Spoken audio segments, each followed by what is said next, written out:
Bonjour, à la une des quotidiens paru ce mercredi 18 avril 2018, le journal Source A revient sur la mobilisation de l'opposition, mobilisation du trésor de guerre pour un franc succès du 19 avril. Quatre des contributeurs avec à la une du journal Source A les photos de Maître Abdoulaye Wade, Papa Diop, Abdoul Mbaye ou encore Malik Gakou, l'opposition qui se prépare pour une forte mobilisation. En effet, le PDS compte convoquer ses troupes ce jeudi à 8 heures précises à son siège. Des manifestations ont été programmées hier pour annoncer la couleur, renseigne le journal Source A, qui précise qu'à quelques heures de l'examen du projet de loi Y'en a marre en route vers l'Assemblée nationale, la jeunesse de Benno Bokk Yakaar, elle, prête à stopper sa marche. Maître Mame Adama Gueye lui réclame qu'on diffère le parrainage après la présidentielle de 2019. Procès Imam Alioune Badara Ndao et compagnie, le fameux livre-message au cœur des débats, renseigne le journal Source A. À la une du journal LAS, nos confrères s'intéressent également au projet de loi sur le parrainage.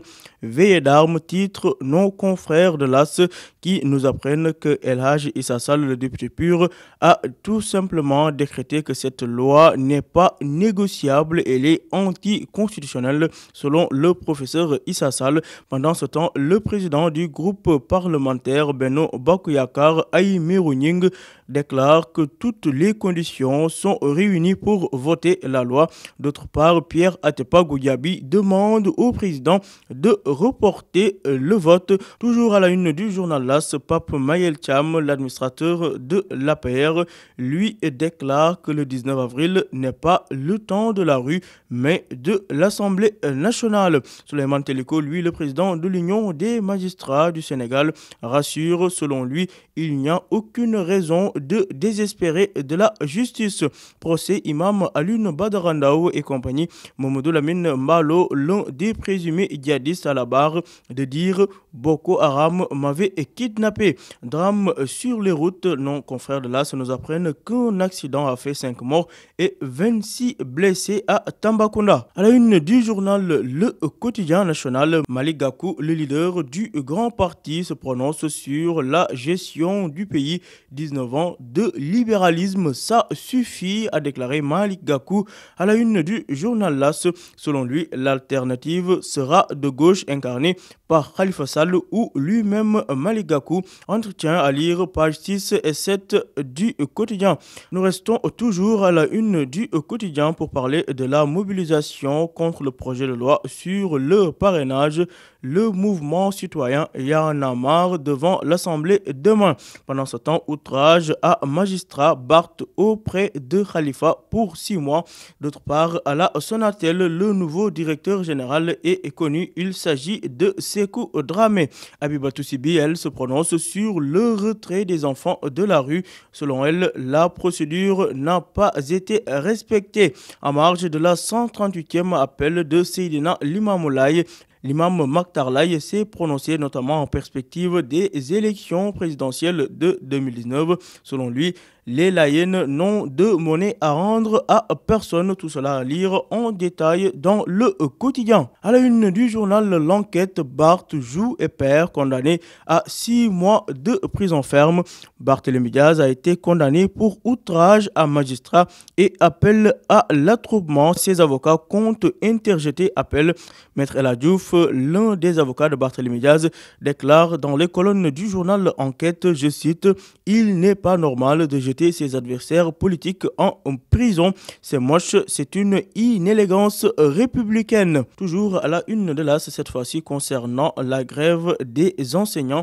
Bras de fer entre l'État et les enseignants. L'escalade, titre l'Enquête, qui se prononce également sur la direction générale de la Sonatel. Sékou Dramé prend les commandes. Le journal L'Observateur consacre sa une du jour à un tout autre sujet, révélation de croque-mort. Les tombes parlent à Louga, titre nos confrères du journal L'Observateur qui reviennent sur les témoignages odieux de laveurs de morts et vigiles de cimetières à Louga. Selon eux, il y a des gens qui viennent nous demander les orteils, les doigts et autres membres des disparus. Toujours selon le témoignage des laveurs de morts et vigiles de cimetières à Louga, certains viennent même discrètement leur demander le savon qui a servi au bain mortuaire. À cela s'ajoute la forte somme qu'un jour un célèbre lutteur leur a proposé pour accéder à leur service. Autant de révélations à lire à la page 11 du journal L'Observateur. Vote portant modification de la Constitution. La guerre des parrains est annoncée à la une du journal L'Obs. Les députés de l'opposition et le mouvement citoyen Y en a marre se radicalise. Aïmi Runing, le président du groupe parlementaire Benno Bokoyakar, et le pouvoir campent sur leur position. Tout cela à lire page 4 et 5 du journal L'Observateur. Double accident à Sinthiou Malem. Nos confrères de L'Observateur reviennent sur cet accident de la circulation tragique. Un bus achève 5 blessés couchés sur la chaussée. 19 autres personnes grièvement écrasées. Nos confrères du journal L'Observateur reviennent sur ce grave accident survenu au village de Saregayo, à 5 km de Sinthiou Malem vers 4 heures du matin. Un bus en provenance de Dakar a trouvé des blessés d'un accident couchés sur la route nationale attendant l'arrivée des secours. Ne les ayant pas vus, le bus a percuté les blessés qui étaient couchés sur la chaussée, faisant 5 morts et plusieurs blessés graves, renseigne l'Observateur.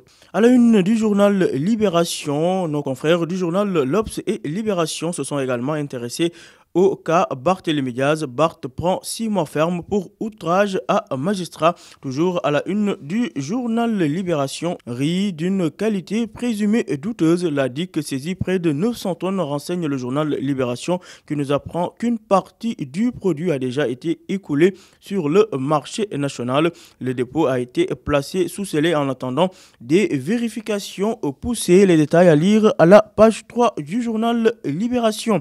Révélation sur les assassins présumés du retraité français à Yoff-Océan. Une fille de 20 ans dirigeait l'escadron de la mort, renseigne le journal Libération, qui révèle que c'est la copine de Jean-Pierre Albert Charles Daché, le retraité français retrouvé ligoté et étranglé à son domicile à Yoff-Océan. La jeune fille aurait planifié l'exécution de ce dernier. Le mobile, c'était de s'emparer d'un coffre-fort qui ne contenait en réalité. L'objectif, c'était de s'emparer d'un coffre-fort qui ne contenait en réalité que la somme de 500 000 francs CFA, renseigne nos confrères du journal Libération. Et puis, audience à l'Élysée, Macron reçoit le président Macky Sall et Ouattara, nous dit Libération. Toujours à la une du journal Libération, à sa page 3, nos confrères reviennent sur le limogeage express du directeur général de la Société africaine de raffinage, la SAR. Comment Oumar Diop est tombé hier. Les détails à lire à la page 3 du journal Libération. Sport pour finir, Coupe CAF, Berkane contre Génération Foot aujourd'hui à 18 h, les Grenans pour l'histoire. Justement, dans les colonnes du journal Libération, Génération Foot dénonce un manque de fair play de la part de la RS Berkane. L'équipe de Génération Foot opposée aujourd'hui à celle de la RS Berkane pour la manche retour des barrages de la Coupe de la CAF fait face à une série d'obstacles dans la préparation, renseigne Libération. Et puis à la une du journal Stade, le quotidien du sport, blessure à répétition de Keita Baldé. L'attaquant sénégalais de Monaco inquiète. Premier League, Mourinho ne veut plus de Pogba, renseigne nos confrères du journal Stade, qui nous apprennent par ailleurs qu'au Paris Saint-Germain, le retour du prodige brésilien Neymar est attendu pour le 17 mai. Basket sénégalais, retraite de Fatou Dian, Jojo et Aya qui se dirigent vers la sortie. À vos journaux et bonne lecture.